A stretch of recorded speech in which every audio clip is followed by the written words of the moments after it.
Hey everybody, how's it going? It's the Daily Shooter, and today we're going to be talking about the ridiculously unconstitutional California handgun roster and a lawsuit that looks like it's going to be moving forward. So let's get started. This channel is proud to be supported by the USCCA. The U.S. Concealed Carry Association helps responsible Americans like you prepare for what happens before, during, and after an act of lawful self-defense. USCCA members get life-saving education, expert training, plus defense liability insurance. These benefits provide more than 500,000 USCCA members with the peace of mind that they deserve. Plus, a USCCA membership is always risk-free with their 100% money-back, bulletproof guarantee. Membership is truly an investment worth exploring.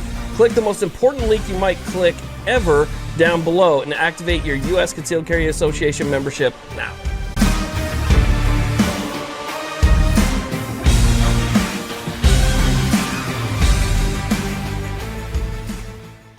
Now, I gotta be honest, I'm actually kind of surprised we're still talking about the California handgun roster because to me, it's so blatantly unconstitutional that it shouldn't even exist. But not only does it still exist, but it's even gotten worse. Most recently, January 1st of 2021, they added that new rule where if a new pistol gets added to the roster, 3 pistols have to fall off of the roster. So if you don't know what the California handgun roster is, basically, it's a list of handguns that is deemed by the California Department of Justice and picked by the California Department of Justice to be safe for sale in the state of California. The problem is that every single year you lose more and more handguns from that list because of different changes in material, or it could be the smallest minor thing that somebody would then have to resubmit that pistol. The problem is, if you want to submit a pistol for the California handgun roster now, it has to have micro-stamping capabilities, meaning that it has to micro-stamp a serial number onto the case, and it used to be in multiple areas on the case,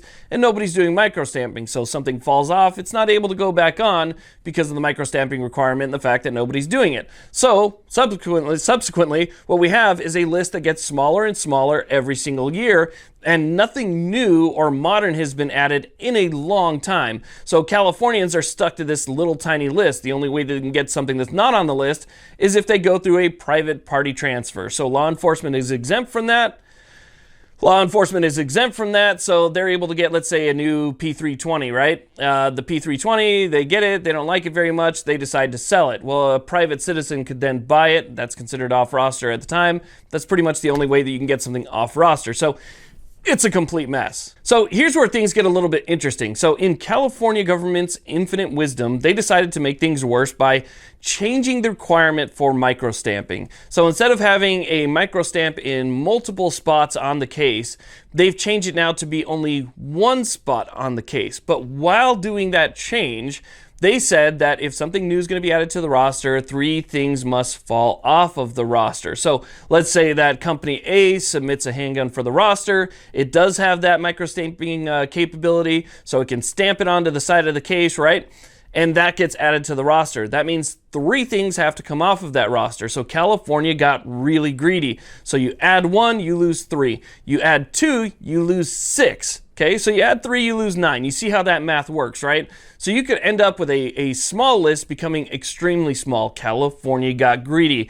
They actually tried to market it as, look, we're trying to ease requirements here, okay? We're taking the current requirement of multiple locations, and we're going to change that microstamping requirement to just one location so that hopefully more companies will get on board with the whole microstamping thing. But in the fact that they got so greedy, that's where they might have stepped on themselves. Because the more greedy that government gets with our Second Amendment rights, the better our case gets on how they're violating our Second Amendment rights. So if they go around something and say, oh, well, we're just going to, let's say, ban one specific thing, so it's not really affecting somebody's, or it's not infringing on somebody's Second Amendment rights because it's, that little, death by 1,000 paper cuts, and this is just one of those paper cuts, so it's really not affecting everybody bad. When they get greedy, they take those 1,000 paper cuts and they do them all at once like this.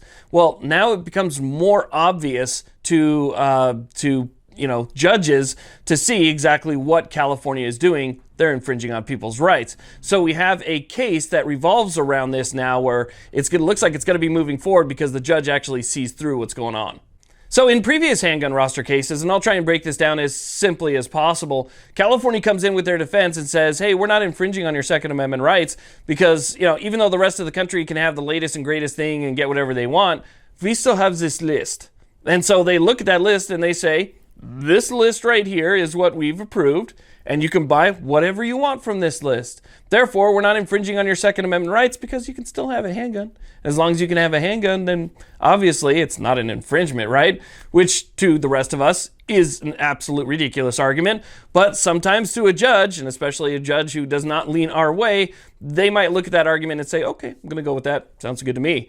But now it simply breaks down to mathematics. So because they went and took it a step further by knocking 3 off for every one that's added, even the simplest minded judge can see that over time, that list, even though it's still small now, is going to be minuscule in comparison if things start getting added to what it is now. Again, it's just basic math at this point. You can see that the limitations and the infringements are clearly visible to anybody that looks at it. So this federal judge looked at it, actually did the math, released a statement on how that math works, and says that people's rights seem to be infringed and will allow the case to go forward. So having a liberal judge look at something like California handgun roster and the changes that have been made and say, hey, we might actually have an issue here. We believe that the Firearms Policy Coalition and Second Amendment Foundation and all these different places actually have a case, so we're going to allow it to go forward, is a very good sign for us. So hopefully this will actually cause some change. I think California accidentally stepped on themselves here. Again, the more greedy they get, the easier it is to prove that it's an infringement. So when they do this one cut at a time thing, it's kind of hard to fight back because they have an argument to come back with. But again, when they just slam things down like this, it's easier for us to then come in and say, hey, this is an infringement on people's Second Amendment rights, and it needs to be removed completely. So hopefully something comes of this. I know it's just in the very early stages right now, but still, any good news, especially out of California, is great news. So let's go ahead and hope that this moves forward. And hey, who knows? Maybe it gets in front of a friendly judge at first. Maybe we can get some type of action taken prior to a 3-judge panel, and then they're going to ask for en banc after that if it doesn't go their way. So let's see what happens. But I'm still kind of hopeful because of this one, because it is so blatant and so in your face as an infringement on our Second Amendment rights. So hopefully everything works out. Thank you all very much for watching. I really do appreciate it, and I'll keep you updated as the case progresses. Have a great day.